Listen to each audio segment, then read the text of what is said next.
I was excited and scared. I knew nothing about Canada except for what I saw in movies, and it was all very action-packed. I was excited to travel to a new country, but scared to leave my friends, and everything I had known behind. Made in YGK is a project that's been led by youth from KCHC's Multicultural Youth Group.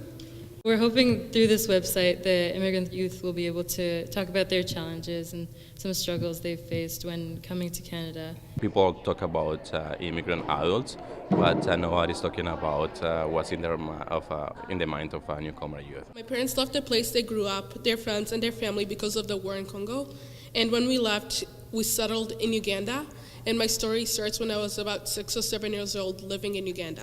The website is youth stories from all over the world, telling their stories about coming to Canada and about the transition and the diversity they see between their culture and Canada's. When I was younger and just a little bit more naive, I would hear tall tales from my cousins about a foreign land where toys were cheap and burgers were the size of your head. I wanted there to be a place just like that, a place where trick-or-treating was a thing and a place where dreams can come true. Some talk about their struggles, some talk about their successes, some talk about their life back in their home countries. Some of them talk about how they feel here in Canada. The first thought that came to our heads when we first knew that we were coming to Canada was, ooh, that's gonna be really cold. We were right. We have never felt so frozen in our life. We're all immigrants.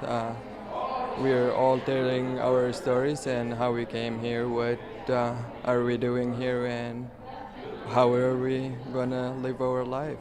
When I came to Kingston, I had to go back to grade 11 because of the educational system differences. It was tough since I didn't know anybody.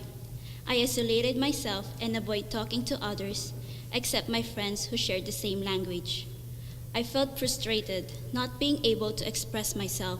When 9/11 came around, my mom used to wear hijab, and people would threaten her and throw stuff at her just at the grocery store after 9/11 because she was a Muslim. So we had to go back to Pakistan, me, my mom, and my brother. My dad stayed in America, though. When my parents told me we were accepted and we were going to Canada permanently, I didn't think about it. I packed my bags, I got ready, and I went. I didn't care and I didn't want to think about it. It wasn't until almost a year later that I started to think and miss people and truly cry. What we want to achieve by doing the website is to help build a more inclusive and welcoming community here in Kingston. We were able to do our court hearing on why we should be able to stay as refugees, but unfortunately it got denied.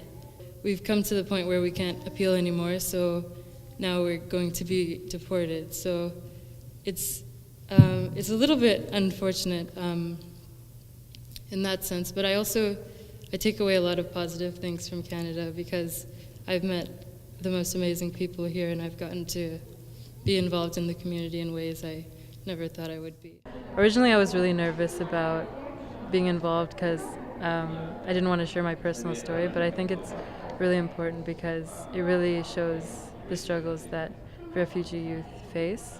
It's hard to come from a place that you considered home to a brand new place, and telling your stories and talking about it is a way that you can cope with it. I still don't feel like Canada's my home, almost, but not quite.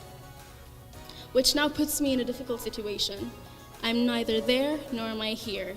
I am in the middle, somewhere on my own, somewhere where I feel comfortable. I decided that that middle ground is who I am, and that's the perfect place for me. Thank you.